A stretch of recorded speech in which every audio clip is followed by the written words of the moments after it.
Salut tout le monde, j'espère que vous allez tous très bien et je suis comme toujours ravie de vous retrouver pour une nouvelle affaire criminelle. Et j'ai d'autant plus hâte que la vidéo d'aujourd'hui va être un petit peu différente des autres. Je vous explique, depuis que j'ai commencé ma chaîne il y a un petit peu plus de 2 ans maintenant, mon projet de base était de mêler le true crime et le maquillage qui sont mes deux passions. Certains d'entre vous sont peut-être déjà au courant, mais mon travail à côté de YouTube, c'est le maquillage. Je suis maquilleuse et je travaille avec une marque de cosmétiques. Et bien évidemment, mon inspiration derrière cela n'est autre que la merveilleuse Bailey Sarian que je suis depuis de nombreuses années. Je pense que vous le savez aussi, j'ai de nombreuses fois parlé d'elle. Donc voilà, il m'a pris un petit peu plus de 2 ans avant de finalement me lancer dans ce projet. Je pense qu'il y en a certains d'entre vous à qui ça va plaire, d'autres à qui ça ne va pas plaire du tout, je le sais d'avance, mais voilà, moi c'est ça que j'avais envie de faire. Donc sachez que ça va pas être quelque chose de récurrent, c'est pas toutes mes vidéos qui vont être comme ça, mais de temps en temps, peut-être une fois par mois ou un petit peu plus souvent, un petit peu moins souvent, je sais pas vraiment encore comment ça va se passer, mais certaines vidéos vont effectivement être true crime et make-up.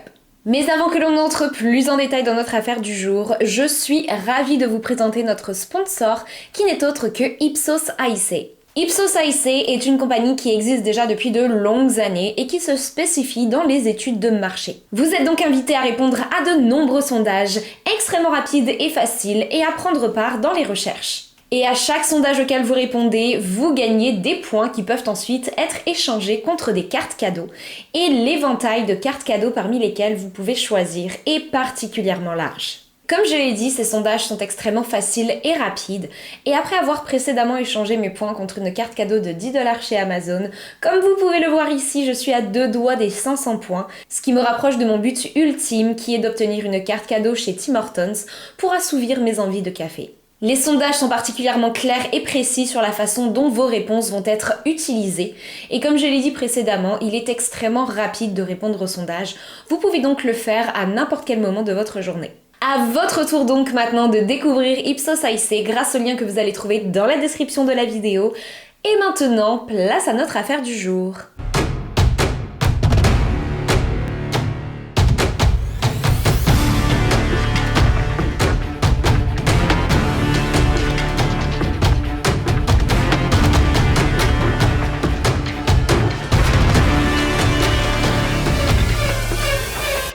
Le 6 avril de l'année 2014, la petite commune de Três Passos, qui est située dans le sud du Brésil, est secouée par la disparition étrange d'un enfant. Leandro Boldrini contacte les secours lorsqu'il réalise que son fils de 11 ans qui était supposé aller passer le week-end chez un ami n'y a tout simplement jamais mis les pieds. Son fils était supposé passer les nuits donc du 4 avril et du 5 avril chez son ami, mais quand Leandro est allé rechercher son fils le 6 avril au matin, eh bien les parents lui ont tout simplement dit que non, son fils n'a jamais mis les pieds ici, il n'a pas été vu de tout le week-end. Son fils s'appelle Bernardo Iuglione Boldrini et il est né le 6 septembre 2002 dans la ville de Santa Maria à Rio Grande do Sul. Durant l'année 2010, Odilene Iuglione, qui se trouve être la mère de Bernardo, s'enlève la vie et suite à cela, le père de Bernardo, qui est donc Leandro, se remarie à une femme du nom de Graziele Iugolini. Je sais pas si c'est comme ça que ça se prononce, mais je fais de mon mieux. Graziele devient donc la belle-mère de Bernardo, et très vite, la famille s'agrandit car le couple va accueillir un deuxième enfant qui se trouve être une petite fille, qui est donc la petite sœur de Bernardo.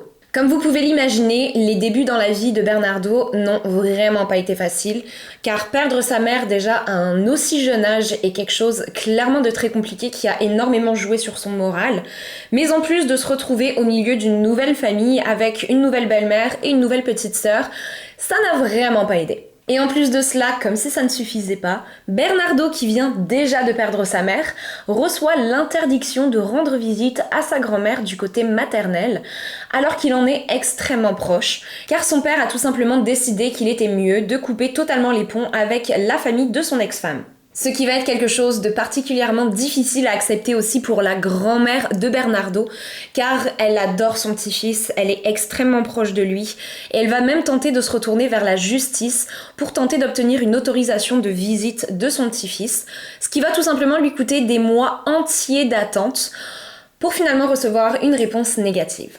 Malgré toutes les difficultés auxquelles il doit déjà faire face à son très jeune âge, Bernardo reste un enfant particulièrement adorable, facile à vivre, qui est très joueur et qui n'a aucun mal à se faire des amis, bien au contraire.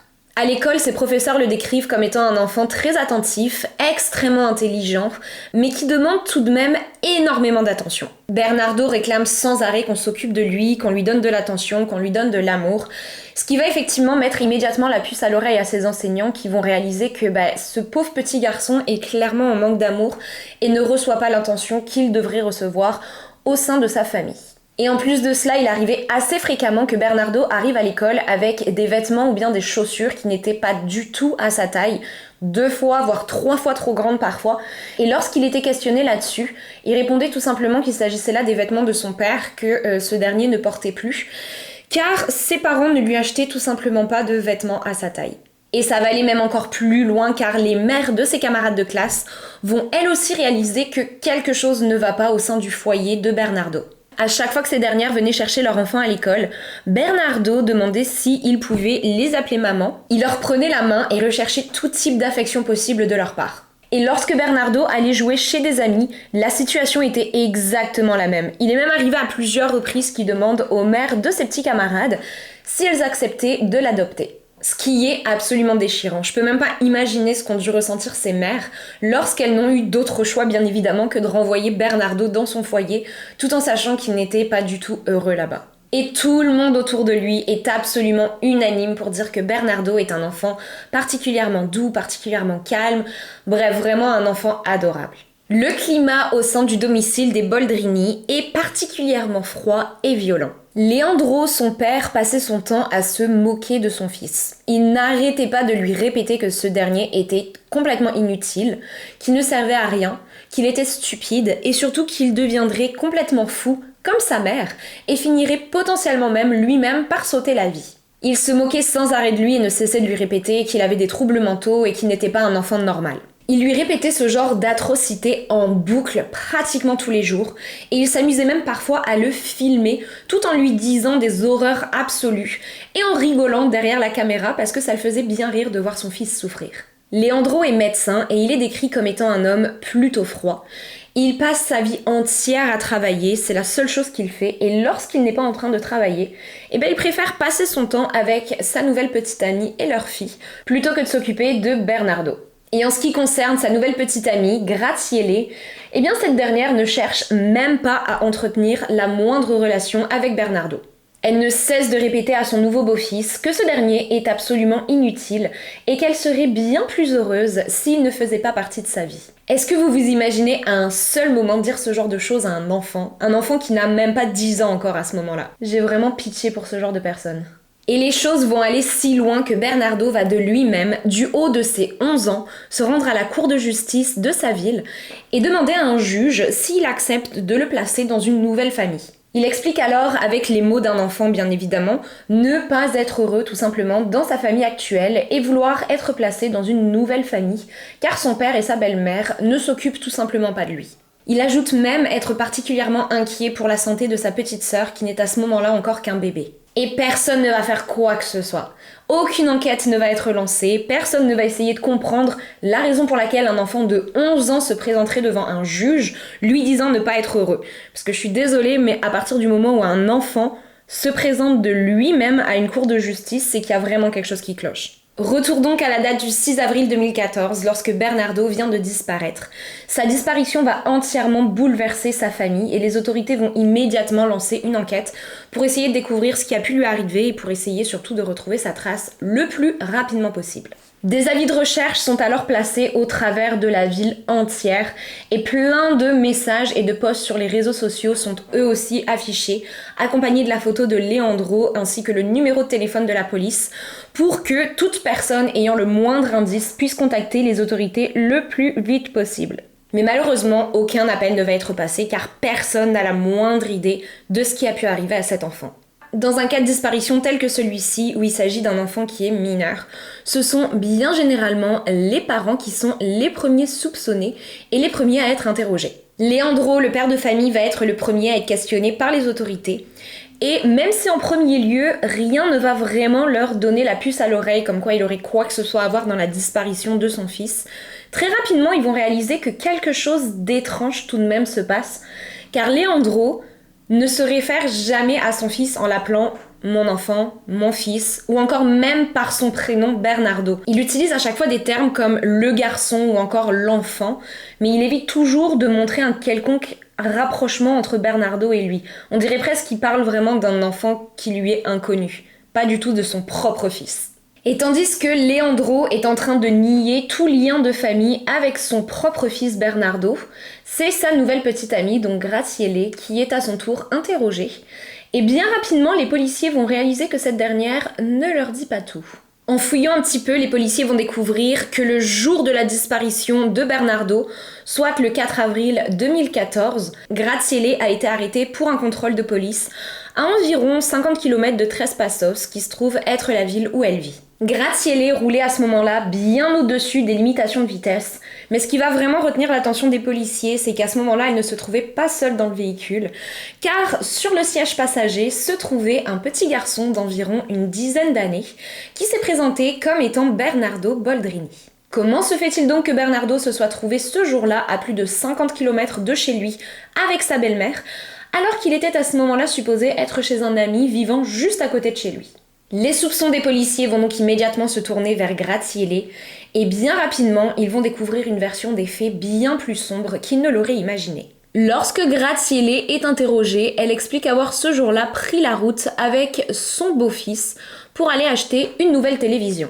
Bernardo était apparemment à ce moment-là extrêmement excité à l'idée d'avoir une nouvelle télévision et a directement demandé à sa belle-mère s'il pouvait se joindre à elle. Graziele aurait alors demandé à Bernardo de bien vouloir prendre un médicament avant de prendre la route qui lui éviterait d'être malade durant le trajet, car il devait à ce moment-là se rendre jusqu'à la ville de Frederico Westphalen, qui est située à environ 1h30 de leur domicile de Tres Passos. Le jeune garçon a alors accepté et a pris la pilule sans se plaindre. Sauf qu'il ne s'agissait là aucunement d'une pilule contre les nausées, car il s'agissait là d'un médicament extrêmement fort, utilisé parfois lors d'opérations lorsque le patient ne nécessitait pas d'être totalement anesthésié. Et très rapidement, les effets du médicament se sont fait ressentir car Bernardo s'est retrouvé sans aucune force et avait même du mal à parler. Et toujours d'après la version des faits de Graziele, elle s'est donc fait arrêter par le policier sur la route, lui a tendu ses papiers d'identité, a discuté avec lui 5 minutes, a ensuite repris son chemin, s'est rendue donc à la ville de Frederico Westphalen, où elle a acheté la télévision qu'elle était supposée acheter, est rentrée avec son beau-fils, l'a déposé chez son ami, et donc ce serait à ce moment-là qu'il aurait disparu. Sauf que Graziele a omis bien des détails dans sa version des faits qui ne vont pas tarder à être révélés. Environ 5 jours plus tard, alors que les policiers sont toujours activement en train de rechercher le petit Bernardo, une femme du nom de Edelvina Virganovic se présente d'elle-même au poste de police, expliquant avoir quelque chose sur la conscience. Lorsqu'elle est entendue par les agents de police, ce qu'elle va leur expliquer va terriblement les choquer. Edelvina est une très bonne amie de Graziele et de Leandro, et ce jour-là, elle a joué un rôle plutôt important dans les événements macabres qui se sont déroulés. Graziele s'est effectivement fait contrôler par un agent de police, sauf qu'après avoir repris la route, une fois arrivée à la ville de Frederico Westphalen, elle a rejoint son amie Edelvina qui est montée à bord du véhicule. Lorsqu'Edelvina a rejoint Graziele et son beau-fils,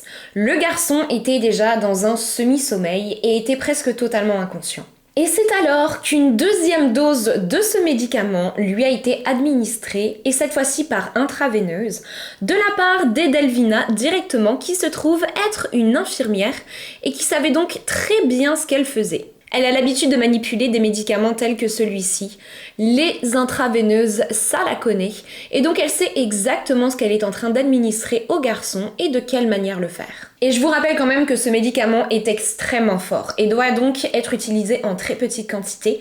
Et là, ce que je vous parle, c'est des dosages qu'on utilise sur des adultes. Donc imaginez sur le corps d'un enfant les dommages que ça peut faire et à quel point il peut rapidement tomber en overdose. Et effectivement, le surdosage va très rapidement arriver car seulement quelques minutes après son injection, Bernardo va rendre son dernier souffle. Une fois l'enfant parti, les deux femmes ont placé son corps à l'intérieur d'un sac et ont ensuite conduit jusqu'à une zone boisée et reculée de la civilisation, où son corps a été placé à l'intérieur d'un trou qui avait déjà été creusé au préalable 2 jours avant le meurtre. Tout cela était donc prémédité et planifié depuis le début.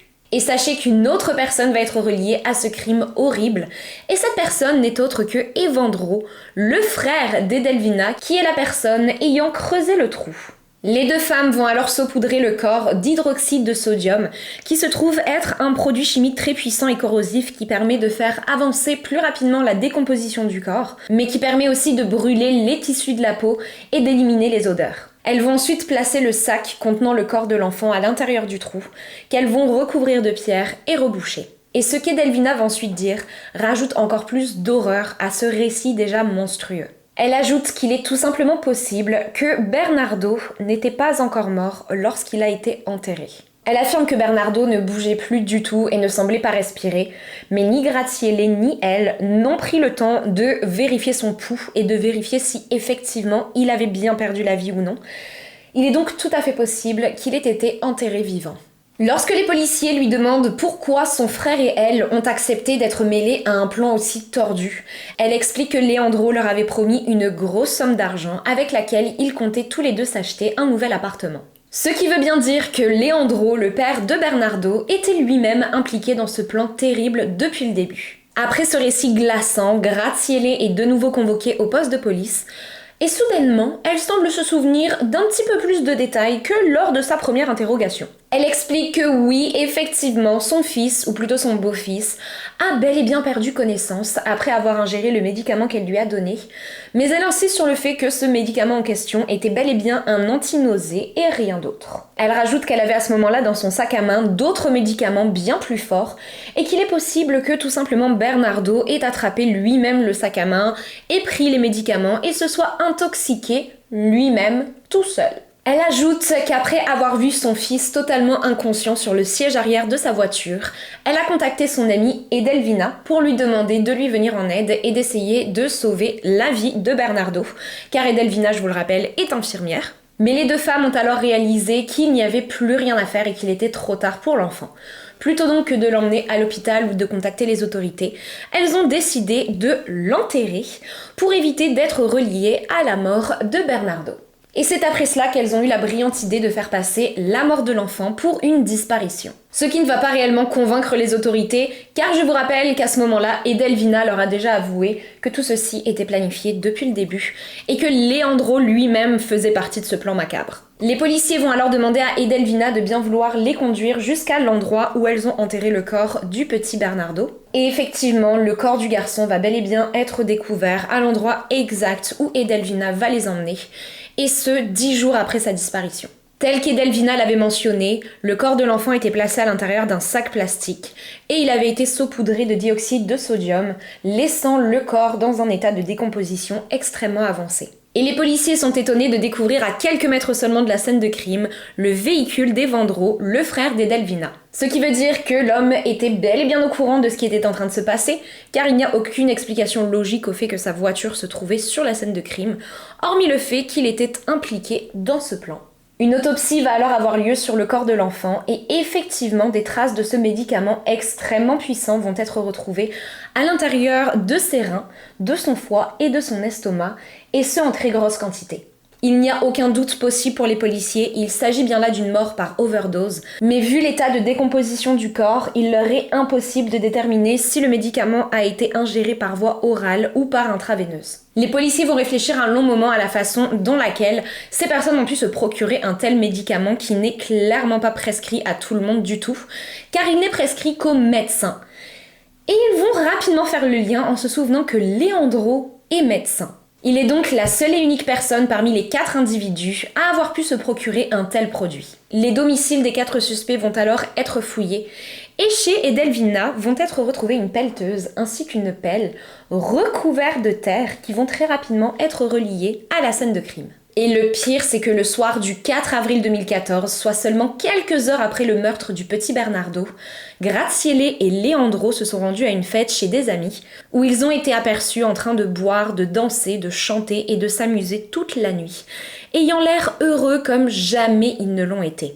Le couple ainsi que leur amie Edelvina et le frère de cette dernière sont alors arrêtés et leur procès va avoir lieu 5 ans plus tard, soit en mars de l'année 2019. Le juge va alors affirmer que les 4 assassins se sont débarrassés du petit Bernardo pour des motifs différents. Leandro et Graziele voulaient tout simplement se débarrasser de l'enfant car ils ne supportaient plus sa présence. Plusieurs vidéos filmées des mois auparavant vont être présentées devant le juge, dont une où on peut voir clairement Graziele dire à Bernardo préférer mourir instantanément plutôt que d'avoir à vivre plus longtemps sous le même toit que lui. Dans d'autres vidéos, on peut voir Leandro en train de se moquer de son fils et de l'insulter pendant que ce dernier est en train de pleurer. Mais le juge va émettre un deuxième motif qui aurait potentiellement poussé le couple à tuer Bernardo, car en se débarrassant de son fils, Leandro recevait une large somme d'argent de la part des assurances. Et en ce qui concerne Edelvania et son frère Evandro, le motif derrière ce crime est clair et net, c'était tout simplement l'argent. Argent qu'ils n'ont d'ailleurs finalement jamais reçu. Le procès va alors partir dans tous les sens et ils vont tous commencer à s'accuser les uns les autres, ou à l'inverse à essayer de clamer l'innocence de certains. Graziele va affirmer que son nouveau compagnon Leandro, et donc le père de Bernardo, n'était au courant de rien du tout car ce plan avait été mis au point par elle-même et Edelvania. Tandis qu'Edelvania remet elle entièrement la faute sur Graziele, affirmant n'avoir été au courant de rien, et que lorsque Graziele a débarqué chez elle avec Evandro inconscient à l'arrière de son véhicule, elle a tenté de la convaincre de l'emmener immédiatement à l'hôpital, mais Graziele a catégoriquement refusé cela.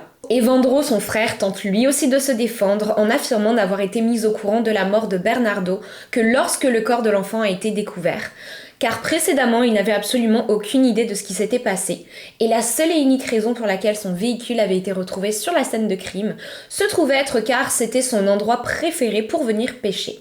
Drôle de coïncidence quand même, hein ? Et finalement, Leandro Boldrini a été initialement condamné à 33 ans et 8 mois de prison pour homicide intentionnel, recel de cadavres et mensonge pour avoir fait passer le meurtre de son fils pour une disparition et avoir donc fait perdre leur temps aux officiers de police. Mais après un second procès qui a eu lieu en mars 2023, donc très récemment, il a été acquitté du crime de recel de cadavres et sa peine a donc été réduite à 31 ans et 8 mois de prison. Graziele a elle été condamnée à 34 ans et 7 mois de prison pour homicide intentionnel et recel de cadavres. Edelvania de son côté a été condamnée à 22 ans et 10 ans de prison pour meurtre et recel de cadavres, et son frère Evandro a été condamné à 9 ans et 6 mois pour homicide et recel de cadavres. Et sachez que durant l'année 2016, l'affaire du suicide de la mère biologique de Bernardo a été officiellement réouverte. Car beaucoup de personnes se sont mis à penser qu'il ne s'agissait peut-être pas là d'un suicide finalement, mais bel et bien d'un meurtre organisé par Leandro de nouveau. Après tout, il vient bien de tuer son fils, il est donc tout à fait possible qu'il en ait fait autant pour sa femme. D'après l'enquête de police, le jour de sa mort, Odilène a acheté un petit revolver et s'est rendue au bureau de son mari. Elle a alors parlé à la réceptionniste et lui a demandé de bien vouloir tenir informé son époux qu'elle était sur place et qu'elle l'attendait. Elle serait ensuite entrée à l'intérieur du bureau vide et se serait tiré une balle en pleine tête. Odilène a laissé derrière elle une lettre de suicide, et c'est d'ailleurs cette fameuse lettre qui va venir contredire la théorie du meurtre, car d'après les enquêteurs, il n'y a aucun doute, elle a bel et bien été écrite de la main d'Odilène. Et donc en août de la même année, la justice va officiellement de nouveau refermer l'affaire, affirmant qu'il s'agissait bien là d'un suicide. Ce qui va révolter une grande partie de la famille d'Odilène qui va affirmer qu'il est tout à fait possible qu'elle ait écrit cette fameuse lettre sous la pression et sous la menace, et pas de sa propre volonté. En tout cas, l'affaire du meurtre du petit Bernardo Boldrini a fait un véritable scandale au Brésil, car beaucoup de personnes se sont révoltées de voir que personne n'a agi plus tôt, surtout que Bernardo s'était plaint à de nombreuses personnes d'être terriblement malheureux dans sa famille. Et sachez que 2 mois seulement après la mort du petit Bernardo, la loi brésilienne contre la fessée sur les enfants a officiellement changé de nom pour s'appeler la loi Menino Bernardo en son honneur. Et cette affaire a permis de mettre la lumière sur le gros manque d'attention dans le pays porté aux enfants victimes de violences domestiques. Et voilà donc qui conclut notre affaire du jour, qui se trouve être une affaire particulièrement révoltante. J'espère que ce format de vidéo vous a plu car il risque de revenir de temps en temps. Moi en tout cas de mon côté j'ai pris un immense plaisir à filmer cette vidéo. Merci encore comme toujours d'avoir été présent aujourd'hui. N'oubliez pas de laisser un petit j'aime si vous avez aimé cette vidéo, de vous abonner à ma chaîne et surtout d'activer la petite notification pour être informé de mes futures vidéos. Un grand merci encore à Ipsos AIC d'avoir sponsorisé notre vidéo du jour et n'oubliez pas de vous rendre dans le lien en description pour à votre tour prendre part dans l'aventure Ipsos AIC. Je vous dis maintenant à très bientôt pour d'autres histoires toutes plus glauques les unes que les autres. Bye!